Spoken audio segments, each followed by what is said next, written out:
Bonjour à tous. Merci beaucoup Marcel pour cette présidence. Quelle joie d'être ce matin devant vous. C'est une première expérience pour moi. Et je voudrais donc vous inviter à la prière pour remettre ce moment que nous allons passer entre les mains du Seigneur. Seigneur mon Dieu, mon roi, mon âme te loue et te glorifie. Je te remercie Seigneur pour cette opportunité que tu nous donnes ce matin d'être dans ta maison. Oui, tu nous fais la grâce Seigneur d'être tes enfants. Et Seigneur, en tant qu'enfants, nous devons être nourris par ta parole Seigneur. Et tu m'as choisi ce matin pour être simplement un canal Seigneur à travers lequel passera ton message. Je prie Seigneur que ton esprit dispose les cœurs. Que tu m'assistes, Seigneur, dans ce moment, afin que, Père, oui, ta parole soit comprise clairement et qu'elle puisse impacter des vies. Sois glorifié, Seigneur Jésus-Christ. C'est en ton nom que j'ai prié. Amen.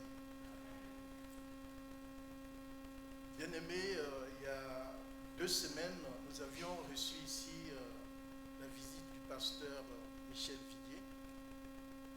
Il nous avait sur un passage dans le livre de Samuel entre notamment la victoire de David sur Goliath, et il nous avait fortement invités à la prière. Et à la suite de ce message, j'ai eu beaucoup de questionnements, des questions que je me suis posées. Oui, il faut prier, mais comment ? Comment s'adresser à Dieu quand on a en face des soucis, quand on a des problèmes. Comme il a dit, fais face aux géants de la vie. Quand on a en face les géants de notre vie, comment s'adresser à notre Dieu? Oui, la Bible dit qu'il y a eu énormément d'hommes de prière. Il y a beaucoup d'hommes de prière dans la Bible. On pourrait en citer Daniel. On pourrait citer Moïse, on pourrait citer Élie, on pourrait citer l'apôtre Paul, on pourrait aussi citer notre Seigneur, Jésus-Christ. Mais ce matin, il y a une prière que Dieu a mise dans mon cœur pour que je puisse la partager avec vous. C'est la prière de Néhémie. Et ce matin, je voudrais qu'à travers la prière de Néhémie, nous puissions percevoir comment, face à une situation difficile humainement, complexe, il s'est jeté aux pieds du Seigneur et comment il s'est adressé à lui.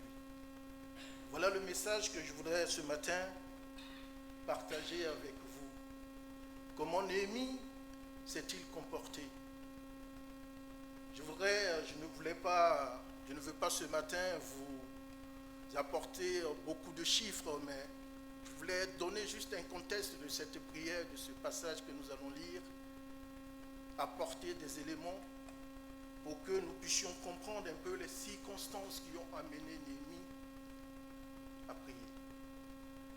Bien-aimé, en 586 avant Jésus-Christ, le peuple d'Israël a été déporté. Il y a eu plusieurs vagues. Mais à cette date, il y a eu la chute donc de Juda. Et le peuple d'Israël a été déporté en Babylone. Et il est resté simplement en Israël des personnes faibles, de la basse classe, qui ne pouvaient plus rien faire. Et par la suite, les Perses sont arrivés et ils ont pris le dessus sur les Babyloniens. Et Dieu a mis à cœur aux responsables de ces Perses d'être bienveillants pour le peuple, envers le peuple d'Israël, ont donc facilité leur retour à Jérusalem. Et ce retour s'est fait progressivement, en différentes vagues. La première vague a été conduite par Zorobabel. Et Zorobabel, par la suite, il a essayé de reconstruire donc le temple de Jérusalem. Et par la suite, il y a eu l'arrivée donc d'Esdras. Et juste pour situer encore, l'arrivée d'Esdras s'est faite en 558 avant Jésus-Christ. Mais comme je vous l'ai dit, le peuple d'Israël avait été martyrisé, était complètement éparpillé. Et donc la ville était dans un état de délabrement pas possible. Et dans cette situation, il leur fallait un leader. Et Dieu a suscité en quelqu'un cette volonté de pouvoir réunir le peuple d'Israël et de lui permettre de retrouver ce sentiment fort de sa présence, de renouveler de retrouver leur fondation, notamment leur fondation spirituelle, de revenir à Dieu. Et bien aimé, donc, c'est la prière face à cette situation, c'est la prière qu'a faite Néhémie que je vais vous amener à lire. Et je vous invite donc à ouvrir la Bible dans le livre de Néhémie. Nous allons donc lire Néhémie 4, Néhémie 1, voilà, Néhémie 1, versets 4 à 11.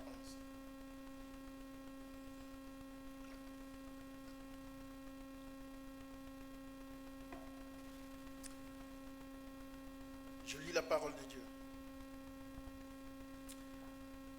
À cette nouvelle, je me suis assis. J'ai pleuré, j'ai porté le deuil durant des jours, jeûnant et priant devant le Dieu du ciel. Je dis, Éternel, Dieu du ciel, Dieu grand et redoutable, toi qui conserves ton alliance et ta bonté à ceux qui t'aiment et qui respectent tes commandements. Je t'en prie, prête-moi une oreille attentive et que tes yeux soient ouverts. Écoute la prière que moi, ton serviteur, je t'adresse en ce moment. Jour et nuit, j'intercède pour tes serviteurs, les Israélites, en confessant leurs péchés, ceux que nous avons commis contre toi. Oui, ma famille et moi avons péché. C'est certain, les commandements, c'est certain, nous nous sommes mal comportés envers toi, nous n'avons pas respecté les commandements, les prescriptions et les règles que tu avais données à ton serviteur Moïse. Souviens-toi donc de la parole que tu as ordonnée à ton serviteur Moïse de prononcer. Si vous vous montrez infidèles, je vous disperserai moi-même parmi les peuples. Mais si vous revenez à moi, si vous respectez mes commandements et les mettez en pratique, alors, même si vous êtes exilés à l'extrémité du ciel, je vous rassemblerai de là et je vous ramènerai à l'endroit que j'ai choisi pour y faire résider mon nom. Ils sont tes serviteurs et ton peuple, ceux que tu as rachetés par ta grande puissance et ta force. Seigneur, prête donc une oreille attentive à la prière de ton serviteur et à celle de tes serviteurs qui prennent plaisir à craindre ton nom. Donne du succès à la démarche que ton serviteur donne du succès à la démarche de ton serviteur, permets-lui de gagner la compassion de cet homme. J'étais le responsable des boissons du roi. Bien-aimé, comme je l'ai dit, Néhémie a fait cette prière face à une situation difficile. J'ai rappelé dans l'introduction que le peuple d'Israël était en difficulté, que le peuple d'Israël avait été exilé et revenait donc progressivement dans sa ville, la ville sainte de Jérusalem. Et cela s'est donc fait par différentes vagues, mais à un moment donné, la situation était intenable. Alors, au verset 4, on nous dit que il dit à cette nouvelle, je me suis assis, j'ai pleuré. Pourquoi Néhémie pleure-t-il? Pourquoi pleure-t-il? Cela m'amène à vous lire donc le début de ce chapitre. Néhémie pleure parce qu'il a entendu une mauvaise nouvelle.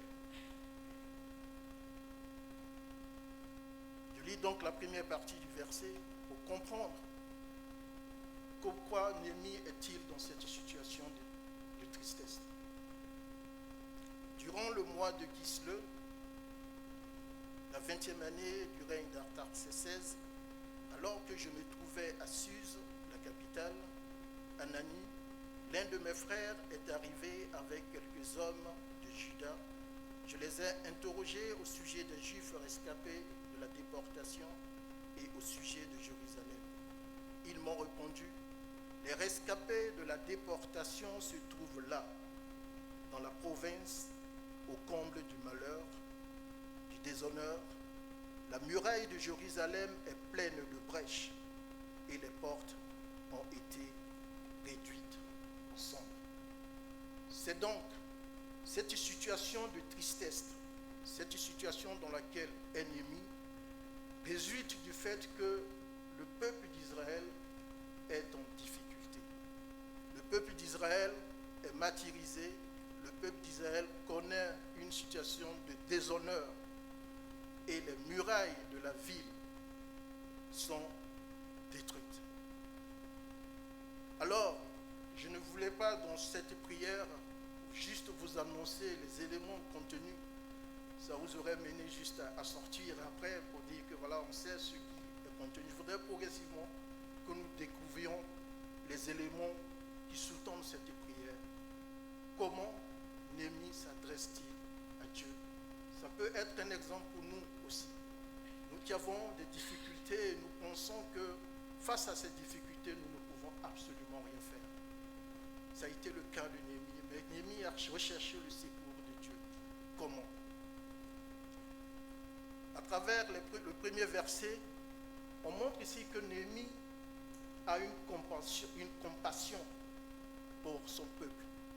Il a une compassion pour le peuple d'Israël parce qu'il entend une nouvelle qui n'est pas bonne. Et cette nouvelle l'affecte au point qu'il en pleure. Il en pleure, il est triste. Il est dans une grande affliction. Néhémie jeûne. Le jeûne, ce n'est pas pour tordre le cou, en fait, tordre la main à ce que Dieu intervienne. Mais Néhémie se met dans une disposition du cœur qui puisse l'amener à écouter, à attendre la réponse que Dieu va apporter à sa prière. Néhémie est disposé à entendre. Il est complètement à genoux devant Dieu, dans le cœur. Et il veut entendre la parole de Dieu, la réponse à la prière qu'il va faire à Dieu. Donc je disais que dans ce chapitre, le chapitre montre que Néhémie aimait profondément son peuple. Oui, il reçoit la nouvelle, il est triste, il est affecté. Il aime son peuple, mais il y a quelque chose aussi d'important. Néhémie aimait aussi Dieu. Il aimait Dieu parce qu'à la suite de la nouvelle, son premier recours, c'est de revenir à Dieu, mais il va chanter les louanges de Dieu. Il va l'exalter. Et cela s'est démontré au verset 5. Quand il est resté dans cette situation de tristesse et est venu au pied de Dieu, il va exalter, magnifier, louer la grandeur de Dieu. Oui, éternel, au verset 5, j'ai dit, éternel, Dieu du ciel, Dieu grand et redoutable, toi qui conserves ton alliance et ta bonté à ceux qui t'aiment et qui respectent tes commandements. Néhémie reconnaît la grandeur de Dieu. Il reconnaît que Dieu est redoutable. Quelle est notre opinion sur notre Dieu? Lui faisons-nous confiance, comme Néhémie le fait ce matin? Est-ce que nous avons cette opinion de Dieu, de sa grandeur, qu'il est capable de tout faire et rien ne lui est impossible? C'est ce sentiment que Néhémie avait pour Dieu quand tu s'es jeté à ses pieds. Donc, cette partie nous montre la compassion de Dieu. Pourquoi la compassion de Dieu à travers la prière de Néhémie? Et que je voudrais pour nous, il est bien beau de comprendre cette histoire, de comprendre les faits, mais qu'est-ce que cela sous-entend? Ce que je voulais, à travers ce passage, exprimer, c'est que si nous prions pour un sujet qui ne nous tient pas à cœur, il sera difficile pour nous de trouver les bons mots pour parler à Dieu. Un sujet pour lequel nous prions, pour lequel nous voulons que Dieu agisse. Il est vrai que nous disons que l'Esprit prie pour nous, mais l'Esprit prie en fonction de notre disposition du cœur. Le message à travers ce passage que je voudrais vous faire comprendre, c'est que Néhémie avait à cœur d'abord les intérêts de Dieu, mais avait à cœur la situation de son peuple. Il aimait profondément son peuple. Nous pouvons prier pour des sujets. Il faut que ce soit des sujets qui nous tiennent à cœur. Et ce que je voulais dire pour être assez clair sur ce sujet, on note que Néhémie a continué, bien qu'il sache la situation que traversait le peuple d'Israël, il a continué à s'informer.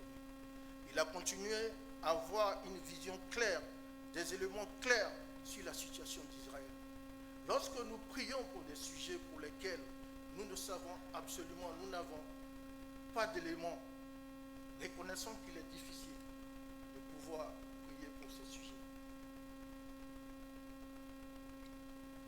Il arrive qu'on nous demande d'intercéder pour une personne. Et souvent, on ne donne pas le nom même de la personne. Et on ne donne pas d'éléments. Reconnaissons que par moment, on a des difficultés. On a des difficultés pour apporter, pour prier. Ça peut être d'ordre intellectuel, on prie comme ça. Mais ce message que je voulais partager, essayons dans nos prières, quand nous prions pour des sujets, de comprendre, de rechercher l'information pour que ces sujets aient un impact sur nos cœurs. Ce que je voulais dire, ce n'est pas, on ne décrète pas quelque chose qui affecte nos cœurs. On ne dit pas d'emblée, je prie parce que ce sujet affecte mon cœur. Et cela ne se fait pas de façon, ce n'est pas mécanique. Mais dans la compréhension du sujet pour lequel nous prions. Et cela reflète quoi? Cela reflète un élément important que Dieu nous apporte. Deux éléments fondamentaux. Aime Dieu de tout ton cœur, mais aime ton prochain comme toi-même. La compassion que j'exprime ici, c'est le fait de s'intéresser à l'autre.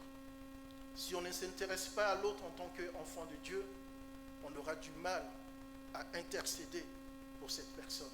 On aura du mal à intercéder pour nos frères, pour lesquels nous n'avons aucune, on ne manifeste aucune sensibilité. La compassion, c'est la bienveillance, mais c'est la compassion, c'est un sentiment qui nous amène à agir, à aider l'autre qui souffre. Oui, Néhémie avait la compassion pour ce peuple et il voulait agir pour aider son peuple. Il voulait agir aussi pour les intérêts de Dieu qu'il a dans son cœur, parce que Jérusalem était une ville qui symbolisait la force de Dieu, la paix de Dieu. Et le fait que les murailles soient détruites, cela montrait que n'importe qui pouvait rentrer dans la ville, n'importe qui pouvait s'attaquer à la ville, et cela mettait en lumière la faiblesse de Dieu. Et cela, Néhémie ne pouvait pas l'accepter. Donc c'est cette compassion que je voulais d'abord exprimer dans cette première partie de la prière de Néhémie. Que fait Néhémie par la suite? Et on va lire le verset 6. Je t'en prie, prête-moi une oreille attentive. Je t'en prie, prête-moi une oreille attentive, et que tes yeux soient ouverts. Écoute la prière que moi, ton serviteur, je t'adresse en ce moment. Jour et nuit, j'intercède pour tes serviteurs, les Israélites, en confessant leurs péchés, ceux que nous avons commis contre aime son peuple. Néhémie aime Dieu. Il a des intérêts de Dieu. Mais Néhémie voit bien qu'il y a une barrière, le péché de son peuple. Il revient à Dieu, mais son peuple a commis un péché. Son peuple s'est détourné de Dieu, en dépit de sa fidélité, en dépit de sa bonté. Il s'est détourné de Dieu. Et Néhémie reconnaît que, comme le dit la parole, Dieu a en abomination la prière de celui qui n'a pas un cœur repenti. Alors Néhémie demande pardon. Il demande pardon à Dieu. Mais qu'est-ce qui caractérise cette prière? Néhémie s'associe au péché de son peuple. Nous avons péché contre toi. Je rappelle que Néhémie est probablement né en exil, en Perse. Mais il ne s'est pas dit non, ce sont eux qui ont commis les fautes. Il s'inclut dans ce qu'il, pour ce pourquoi il intercède, pour ceux pour qui il intercède. Il accepte les fautes qui ont été commises. Qu'est-ce que cela démontre pour nous? Bien-aimé, le péché a toujours fait partie de notre nature. Depuis que Adam et Ève ont commis le péché, la nature humaine est imprégnée du péché. Il est vrai que Dieu a donné son Fils, Jésus-Christ, qui est mort à la croix et qui nous a lavés. Mais qui peut dire ce matin, ou durant la semaine, n'a pas une pensée négative, n'a pas une pensée qui était contraire à la parole de Dieu? Qui peut dire ce matin qui n'a pas pu prononcer une phrase, dit un mot qui est contraire à la parole de Dieu? Continuellement, nous sommes des pécheurs. Mais nous devons revenir à Dieu pour demander pardon. Pour demander pardon parce que notre Dieu est un Dieu de bonté. Et s'il nous a choisis comme notre enfant, ce n'est pas parce que nous le méritons. Et ça a été le cas d'Israël. S'il a aimé ce peuple, ce n'est pas parce que ce peuple avait un mérite particulier. C'est parce qu'il voulait respecter la promesse qu'il a faite à Abraham. Et c'est cela, c'est une raison importante pour nous, de revenir à Dieu et de demander pardon. Pardon pour ce que nous faisons, pardon pour nos errements, pardon parce que nous nous mettons à l'écart par moment de sa parole.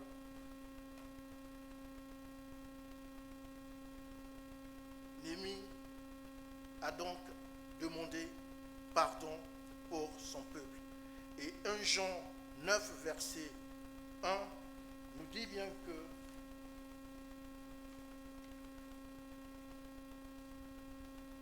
oui, si nous reconnaissons nos péchés, il est fidèle et juste pour nous pardonner et pour nous purifier de tout mal. Cela démontre à quel point Dieu a toujours les bras ouverts. Il ne faut pas qu'il y ait des éléments dans nos cœurs qui nous empêchent de nous rapprocher de Dieu. Et nous devons donc avoir à l'esprit ce pardon. Et qu'est-ce que ça représente? Ça représente simplement notre humilité. Est-ce l'orgueil qui nous empêche de demander pardon? Est-ce l'orgueil? Cela nous met en relief en fait les éléments de blocage. Si nous ne prions pas, et se revient au point 1, pour des sujets qui nous tiennent à cœur, ce sont ces éléments. Il y a des éléments par moment qui nous perturbent. On n'a pas la conscience tranquille. Et on ne peut pas s'adresser à Dieu comme il le faut. La confession du péché est un élément essentiel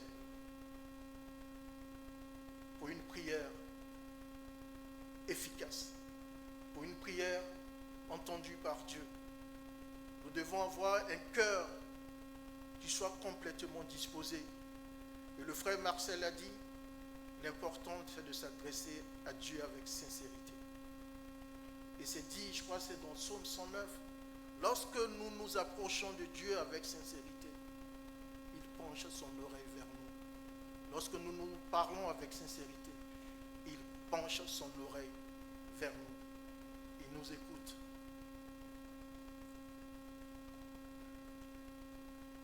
Dans la suite de cette prière, on note que, et là je suis au verset 8,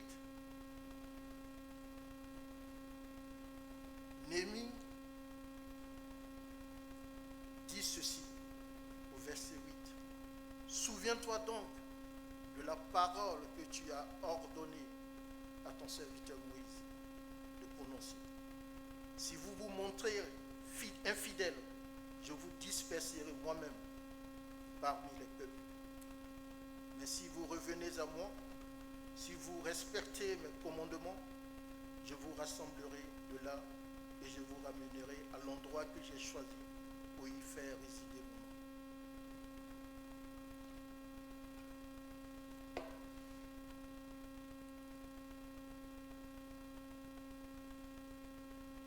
Qu'est-ce que ce passage nous montre?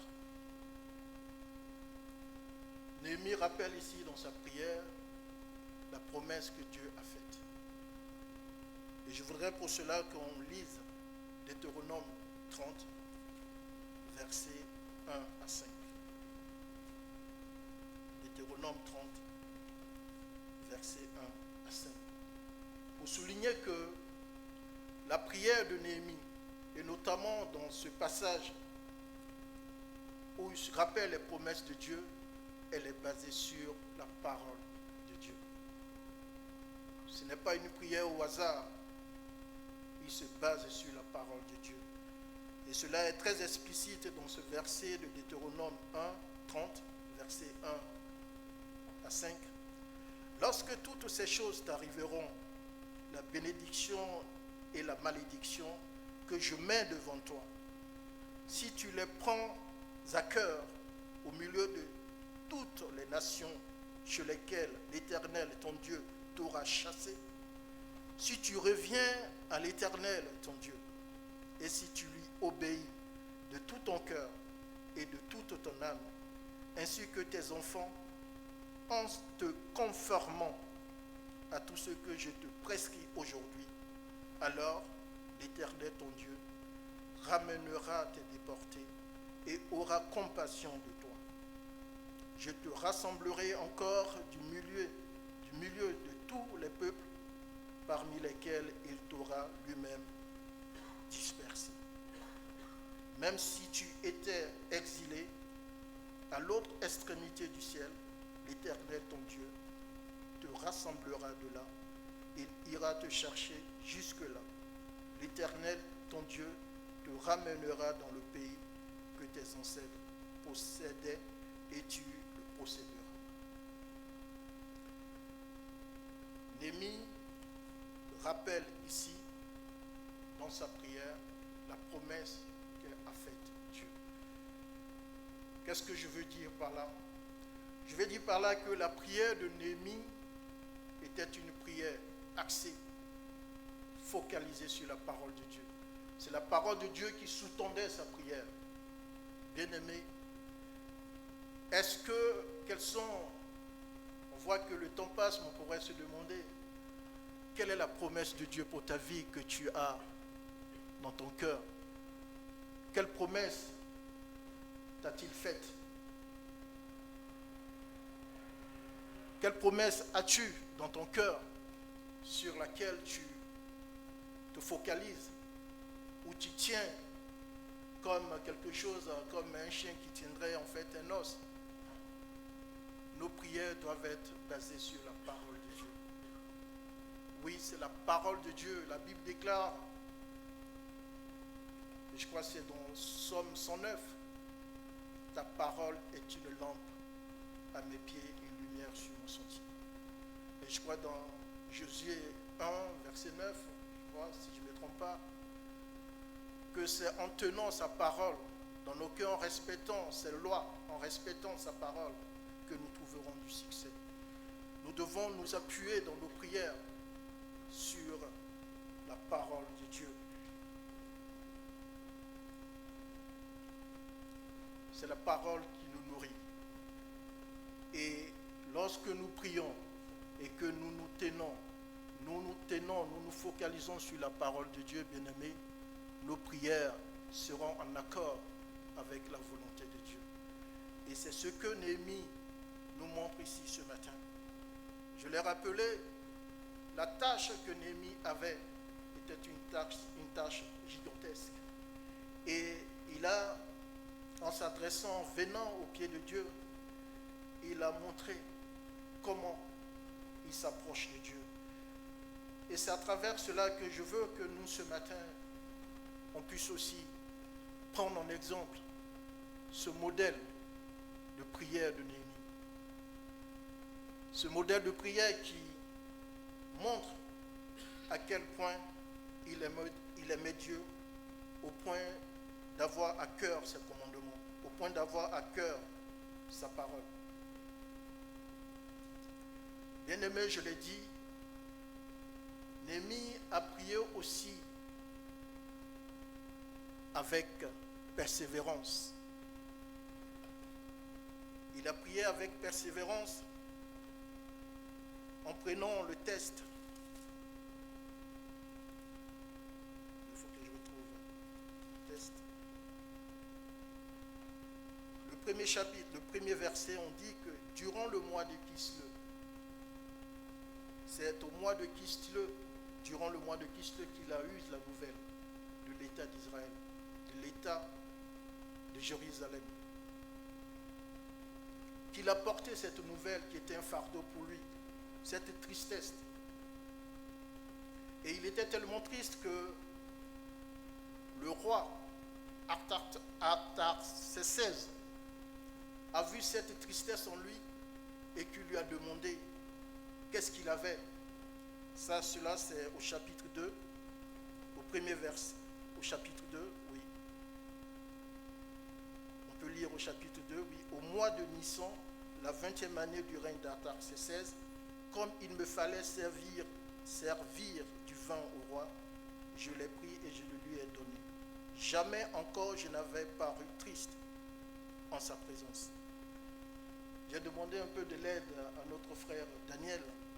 Mais au mois de Kislev, dans notre calendrier traditionnel, c'était au mois de novembre-décembre. Et là, dans le chapitre 2, quand il parle du mois de Nisan, c'était mars-avril. Donc, grosso modo, on va dire 4 mois, 3 à 4 mois, qui portait cette douleur et qu'il était constamment dans la prière. La persévérance dans la prière. La persévérance dans la prière. Néhémie, à travers ce passage, nous demande d'être persévérants dans la prière. Et je pourrais citer le livre de Luc 18, partie du verset 1, où on parle de cette veuve qui s'adressait au juge et qui lui cassait entre guillemets les oreilles. Et le juge disait qu'il n'avait rien à faire avec Dieu. Mais comme cette dame insistait, persévérait trop, il en avait marre au point qu'il a dû répondre à sa demande. Comment Dieu qui nous aime et qui est notre Père ne puisse pas répondre à nos cris. Mais nous devons persévérer dans la prière. Et c'est cela que Néhémie nous montre ce matin. Persévérons dans la prière. Bien-aimés, je vous ai aussi dit que Néhémie, avant de se jeter aux pieds du Seigneur, il s'est mis dans une situation pour entendre la réponse de Dieu. Et dans la suite du message, Néhémie va comprendre que Dieu lui met à cœur d'agir. Je vais lire à partir du verset 11. Seigneur, prête donc une oreille attentive à la prière de ton serviteur, à celle de tes serviteurs qui prennent plaisir à craindre ton nom. Donne du succès à la démarche de ton serviteur. Permets-lui de gagner la compassion de cet homme. Et cet homme, il parlait du roi Artaxerxès. Néhémie comprend ici la réponse de Dieu. Dieu met à cœur Néhémie de s'engager. La prière nécessite un engagement. Il aurait dû constater simplement les faits de cette situation. Mais Néhémie prend l'initiative et c'est Dieu qui lui met à cœur cela. Il fait une demande précise de demander de l'aide au roi parce que Dieu le lui met à cœur. Et c'est très explicite dans ce verset 11. Donne du succès à la démarche de ton serviteur. Il parle de lui. Il va entreprendre des démarches parce que c'est Dieu, c'est le résultat de la prière qu'il a faite. Notre prière, et je dirais ce que souvent d'autres disent qu'ils entendent la voix de Dieu. Mais je pense que lorsque nous prions, c'est à notre cœur que Dieu répond. C'est à notre cœur, il nous met un sentiment profond dans le cœur qui nous apaise, qui nous apporte la paix. Si nous avons un sentiment qui nous trouble, qui fait que nous ne sommes pas en paix, ce n'est pas Dieu qui nous met ce sentiment dans le cœur. Et Néhémie, Dieu lui met à cœur d'entreprendre une démarche, d'aller parler au roi Artaxerxès. Et c'est un engagement qu'il va prendre pour la reconstruction de la muraille qui a été faite en 52 jours. C'est un engagement qu'il va prendre en tant que leader pour mobiliser tout le peuple d'Israël et pour favoriser son réveil spirituel. Bien-aimés, nos prières ont besoin d'engagement, que nous nous engagions. Si nous prions pour un sujet, notamment pour le travail, que nous ne sommes pas engagés à envoyer des CV, nous ne sommes pas engagés à contacter des gens. J'ai un neveu, il n'est pas là ce matin, qui recherche un stage. Et je lui ai dit, tu recherches un stage en informatique. Je lui ai dit, tu sais, moi je te regarde, mais j'ai l'impression que ce stage, tu le cherches. Parce que je ne ressens pas ça en toi. Je ne ressens pas ça en toi. Je ne te vois pas en train de demander, en train d'envoyer, même si tu restes dans ta chambre, mais je ne le ressens pas. Et il a été honnête pour me dire, oui, c'est vrai qu'actuellement, je dis non. Ton travail, si tu veux, et ce stage, il est important pour la suite de tes études. Quand tu te lèves, ton travail, ça doit être de trouver un stage. Et ça doit se voir. Ça doit être, on doit le ressentir parce que tu l'as dans le cœur. On doit avoir un engagement et Néhémie montre cet engagement ce matin. Bien-aimé, je l'ai dit, il y a plusieurs hommes de prière. J'ai voulu partager avec vous cette prière de Néhémie parce que quand on lit la suite de ce livre, elle a porté, elle a été efficace et Dieu a eu sa bonne main sur Néhémie. Je voudrais terminer pour conclure avec cette citation de Timothy Keller, qui est un pasteur évangélique américain. Il dit: la prière n'est pas une pratique calme, passive, tranquille. La prière, c'est une prise de position aujourd'hui pour ce que nous rêvons de voir demain. Alors j'ai deux questions. Qu'est-ce que nous voulons voir pour nos vies demain? Qu'est-ce que nous voulons voir pour notre Église demain? Frères et sœurs, nous avons aussi nous-mêmes des murailles à construire dans nos vies. Nous avons aussi des combats spirituels à mener. Et Néhémie nous donne ce matin la bonne indication pour savoir où commencer. nous devons commencer à genoux auprès de notre Père, sachant que Jésus-Christ est avec nous. C'est à travers lui que nous venons au pied de notre Père, avec l'aide du Saint-Esprit. L'ennemi nous appelle à manifester la confession, la compassion. Il nous appelle à venir avec un cœur humble, avec l'humilité auprès de notre Dieu. Il nous dit de persévérer et de croire surtout en sa parole. L'ennemi nous demande de nous engager.